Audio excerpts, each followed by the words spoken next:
Hello and welcome everyone. Now इस particular video में हम क्विकली डिस्कस करेंगे कुछ बेसिक इंपॉर्टेंट पॉइंट्स जो आपके अपकमिंग इंटरव्यू होता है, चाहे आप हाई कोर्ट के जूनियर असिस्टेंट इंटरव्यू की बात करें या अदर पोस्ट्स के इंटरव्यू की बात करें, या आप सुप्रीम कोर्ट के किसी इंटरव्यू की बात करें, या यूपीएससी, या आप किसी कॉर्पोरेट इंटरव्यू की बात करें। तो ये कुछ बेसिक चीज़ें हैं जो आपको पता होनी चाहिए। एंड आल्सो आपको ये पता होना चाहिए कि जो इंटरव्यूअर है या जो पैनलिस्ट है वो आपसे क्या सुनना चाहता है, आपसे वो क्या एक्सपेक्ट करता है, आपकी पर्सनालिटी वो कैसे असेस करता है। नाउ इस वीडियो में हम Jammu and Kashmir and Ladakh high court junior assistant and other posts के कंटेक्स्ट में बात करेंगे। अब यहाँ पे हम इस वीडियो में क्या डिस्कस करेंगे, देखो हम पहले देखेंगे इंट्रोडक्शन आपका कैसा होना चाहिए, इसमें आपको क्या क्या चीज़ें किन किन चीज़ों का ख्याल रखना है वो हम डिस्कस करेंगे। दूसरा कि आपको फिलर वर्ड्स जो होते हैं फॉर एग्जांपल आप यही करते हैं, हम ये, आप करते हो, हम करते हैं, ये जो फिलर वर्ड्स है इन इनफॉर्मल वर्ड्स को अवॉइड करना है, ये भी हम देखेंगे। थर्ड इम्पॉर्टेंट पॉइंट जो हम यहाँ पे डिस्कस करेंगे दैट इज़ कि आपको कैसे कॉन्फिडेंटली एंड आई कांटेक्ट बना के बात करनी है। फोर्थ हम जो यहाँ पे पॉइंट डिस्कस करेंगे दैट इज़ कि आपका जो ड्रेसअप है वो कैसा होना चाहिए। एंड फिफ्थ जो इम्पॉर्टेंट चीज़ है जो हम यहाँ पे डिस्कस करेंगे दैट इज़ कि अगर आप शॉर्ट टेम्पर्ड के है, अगर आपका नेचर शॉर्ट टेम्पर्ड है, दैट इज़ आपको गुस्सा बहुत जल्दी आता है, तो आपको उसको कंट्रोल करना बहुत ही ज़रूरी है एंड आज से ही उस पर काम करना है।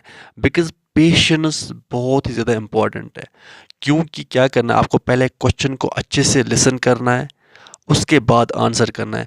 बिकॉज जब इंटरव्यूअर आपसे क्वेश्चन पूछेगा तो एक अच्छी पर्सनालिटी वाला जो कैंडिडेट होगा वो पहले पूरी कामनेस के साथ उस क्वेश्चन को सुनेगा, आई कांटेक्ट बना के रखेगा एंड थोड़ा थोड़ा अपने हेड को वो मूवमेंट भी करता रहेगा।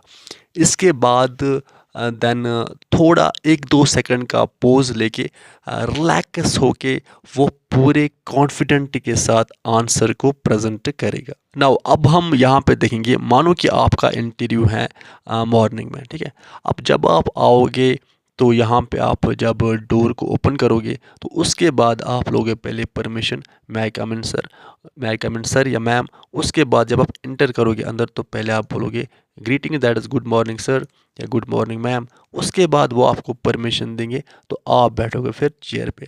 अब चेयर पे बैठने का जो पोस्चर है, वो तरीका कैसा होना चाहिए बैठने का, तो वो आपको उसके लिए आपको खुद को तैयार करना है। तो इसके लिए यूट्यूब पे बहुत सारे वीडियोस पड़े हैं, आप यूपीएससी इंटरव्यूज़ वगैरह देख सकते हैं। तो वहाँ पे जो पोस्चर सिखाते हैं कि आपका पोस्चर कैसा होना चाहिए बैठने का, तो वो आप वहाँ से सीखोगे। नाउ एक और बात कि जो आपका इंटरव्यू है वो हार्डली 8 से 10 मिनट का होगा या इससे कम टाइम का। एंड इसमें अगर हम बात करेंगे कि आपके जो सिलेबस से रिलेटेड क्वेश्चंस होंगे वो हार्डली 2 से 3 क्वेश्चंस पूछे जाएंगे, वो भी कोड टर्मिनोलॉजी से रिलेटेड। इसी तरह से करंट अफेयर्स पे 1-2 क्वेश्चंस पूछे जाएंगे, जैसे वक्फ बोर्ड पे या अदर टॉपिक्स पे। तो करंट अफेयर्स पे आपको नॉलेज होनी चाहिए थोड़ी बहुत, रिसेंटली पिछले 2-3 महीने में क्या हुआ, इसी तरह से। बट क्योंकि आप ना ऑलरेडी आपने रिटर्न आप क्वालिफाई करके आए हो एंड उससे प्रूफ हुआ कि आपके अंदर नॉलेज तो है अच्छी खासी। बट अब यहाँ पे क्या होगा इंटरव्यू में कि आपकी पर्सनालिटी टेस्ट होगी, यानी आपके अंदर कितना कॉन्फिडेंस है, आपके अंदर कितनी कॉमनेस है, कितनी डिसेंसी है, कितनी ऑनेस्टी है आपके अंदर एंड कितनी पेशेंस है आपके अंदर। यानी आप कितने अच्छे से चीज़ों को, क्वेश्चंस को सुनते हो या बातों को सुनते हो, और कितने अच्छे से देन जो आपका आंसर है उसको रिप्रेजेंट करते हो।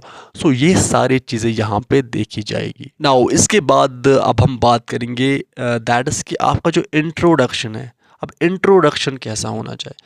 देखो इंट्रोडक्शन पे क्वेश्चन तो डेफिनेटली पूछते ही पूछते। अब जब इंट्रोडक्शन आते हैं यानी आपको खुद को इंट्रोड्यूस करना, तो इसमें किन किन चीज़ों का ख्याल रखना होता है। पहले आप इसमें क्या बताओगे कि अपना नाम बताओगे, इसी तरह से आप अपने फैमिली के बारे में थोड़ा बहुत, इस तरह से आप किस डिस्ट्रिक्ट से बिलोंग करते हो तो वो भी आप मेंशन करोगे, इस तरह से आपकी स्कूलिंग कहाँ से हुई तो वो आप मेंशन करोगे, इसी तरह से इसके बाद आप अपने हॉबीज़ के बारे में, अपने एम्बिशंस के बारे में आप बताओगे। तो ये चीज़ें आप और इसी तरह से अगर कुछ अचीवमेंट्स हैं तो वो भी आप बताओगे। तो ये सारी चीज़ें आप इंट्रोडक्शन में बताओगे। अब आपको एक और चीज़ याद रखनी कि जो ही आप इंट्रोडक्शन दोगे अपनी, तो इंट्रोडक्शन में आप जो जो चीज़ें मेंशन करोगे वो आपको पता होनी चाहिए। फॉर एग्जांपल अगर आप अपने फादर की ऑक्यूपेशन बताओगे तो उस पर क्वेश्चन आने के चांस, वो क्वेश्चन पूछेंगे उस पर।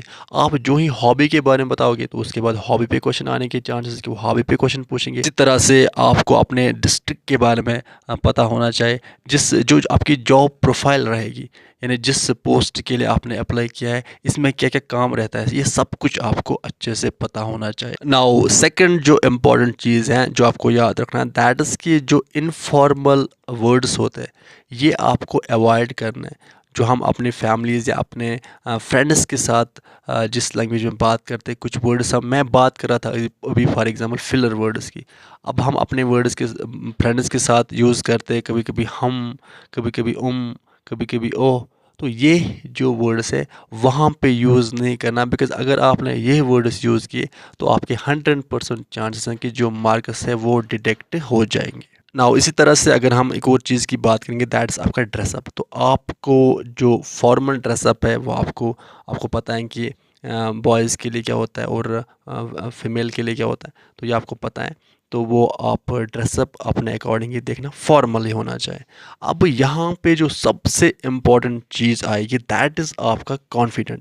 बिकॉज़ मैंने पहले ही कहा कि रेस्ट जो आपके मानो कि 10 से 15 मार्क्स जो होंगे ना, वो आपके बॉडी लैंग्वेज आपकी कैसे है, आपका बात करने का जो तरीका है वो कैसा है, आपका ड्रेसअप, मैंने अभी कहा ड्रेसअप भी बहुत इंपॉर्टेंट होता है, आपकी अंदर कितनी पेशेंस है, आप के अंदर कितनी डिसेंसी एंड कितनी कॉमनेस है।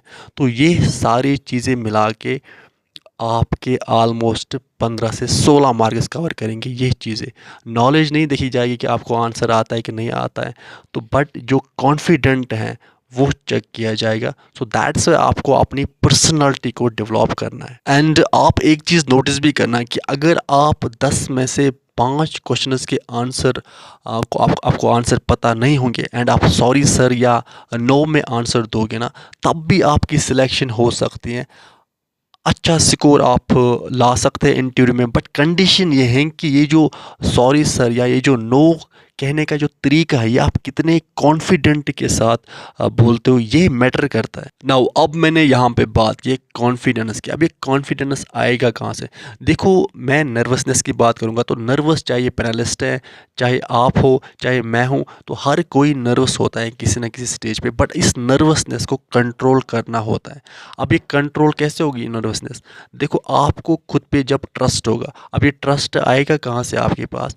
आपको ये सोचना कि आपने रिटन एग्ज़ाम क्वालिफाई कर दिया, आपने 50 या 60 स्कोर किया है, so it means you are much much better than anyone else.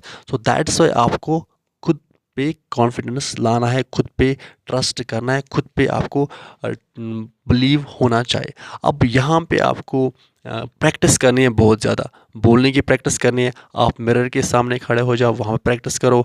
आप मोबाइल फ़ोन की जो कैमरा है वो ऑन करके आप प्रैक्टिस करो, या आप अपने सिबलिंग्स के साथ रात में बैठ के, शाम में बैठ के आप डिस्कशन करो, क्योंकि ये बहुत इंपॉर्टेंट है। आपको अपने सराउंडिंग में अभी वो एनवायरनमेंट क्रिएट करना है। नाउ अब जो कुछ अदर बैड क्वालिटीज़ है, फॉर एग्जांपल मानो किसी का जो नेचर है वो शॉर्ट टेम्पर्ड नेचर का है, यानी उसको बहुत जल्दी गुस्सा आता है, उसके अंदर एग्रेशन बहुत ज़्यादा है। अब इस पे काम करना है बहुत ज़रूरी, क्योंकि कल इंटरव्यूअर आपसे कुछ ऐसे क्रॉस क्वेश्चंस पूछेगा या कुछ ऐसे मेथड्स अप्लाई करेगा जिसकी वजह से अगर आपके अंदर, आपकी पर्सनालिटी में रियली आपके अंदर ये गुस्सा है तो आपको वो बाहर आ जाएगा एंड उस टाइम पे आप वैसे रिएक्ट करोगे। सो दैट्स वाई अब ऐसे भी आपको करना है कि अगर कोई जो है फॉर एग्जांपल वो पूरी बात नहीं सुनता है, ऐसा करता है कि आधी बात सुन के एकदम से जंप करता है, फिर रिप्लाई देना स्टार्ट करता है, रिस्पॉन्ड करता है जल्दी जल्दी, तो अब इस पे भी काम करना है कि क्योंकि कल क्या होगा, इंटरव्यू के टाइम आपको पूरे कामनेस के साथ जब इंटरव्यूअर बोलेगा तो उसकी तरफ आई कांटेक्ट बना के आपको अच्छे से वो क्वेश्चन सुनना है। देन थोड़ा उसके बाद रिलैक्स होके आपको अपना जो आंसर है वो प्रेजेंट करना है। तो इन चीज़ों पे आपको आज से ही काम करना है।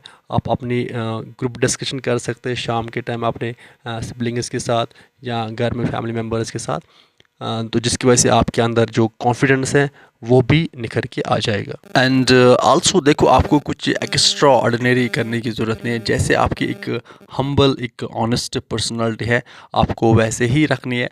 एंड पूरी ऑनेस्टी के साथ वहाँ पे आंसर करना है हर क्वेश्चन का। एंड आल्सो अगर आपके को लग रहा है कि अभी कुछ कमियां हैं मेरी पर्सनालिटी में, कुछ प्रॉब्लम्स हैं, तो बस उन पे वर्क करना है, उनको दूर करना है। रेस्ट आप जैसे हम्बल, जैसे ऑनेस्ट हो, आपको वैसे ही रहना है। वहाँ भी आपको वैसे ही रखनी है अपनी पर्सनालिटी। एंड अगर आपको लग रहा है कि आप नर्वस बहुत ज़्यादा हो रहे हो, तो उस पे आपको थोड़ा सा काम करना है। देखो, आपको डरने की ज़रूरत नहीं है। यू आर बेस्ट और हमेशा आप रहोगे। तो अगर मेरे पास सीरियसली टाइम होता तो मैं 1-on-1 लाइव इंटरव्यू करता, but I am running out of time. तो अब आप सबके लिए बेस्ट विशेस। जिस भी बच्चे के 55 प्लस या 60 प्लस आ रहा है, तो आप इंटरव्यू की तैयारी अच्छे से करो। बहुत जल्दी आपका इंटरव्यू का डेट, आपका रिजल्ट आएगा, उसके बाद आपका इंटरव्यू का डेट आएगा। एंड आल्सो जब आप किसी भी क्वेश्चन का आंसर दोगे, तो आपके फेस पे एक वो जो प्यारी सी मुस्कान होती है, जो प्यारी सी स्माइल होती है, वो रहनी चाहिए। एक होता है कि आप दांत दिखा के अब हंसना स्टार्ट कर दिए, वो नहीं करना है। बट हाँ, सिंपली जो एक स्माइल होती है, जो एक मुस्कान होती है, तो वो आपको क्रिएट करनी है। तो वो आपको बरकरार रखनी है पूरे इंटरव्यू के टाइम। उससे एक पॉजिटिव इम्प्रेशन पड़ता है। एंड आई होप अब आप इन सारे चीज़ों पे काम करना, क्योंकि यूट्यूब पे बहुत सारे मॉक इंटरव्यूज़ अवेलेबल हैं, यूपीएससी एस्पिरेंट्स के या अदर जो मॉक इंटरव्यूज़ हैं अवेलेबल। तो आप वो देखना, उनसे आपके अंदर जो है कॉन्फिडेंस आ जाएगा, और फिर उसी के अकॉर्डिंग आप कल जाके परफॉर्म करोगे। नाउ विद दिस हम इस सेशन को करते हैं कंप्लीट। आप अच्छे से पढ़ाई करते रहे, अपने पेरेंट्स का ख्याल अच्छे से रखिए। Good bye.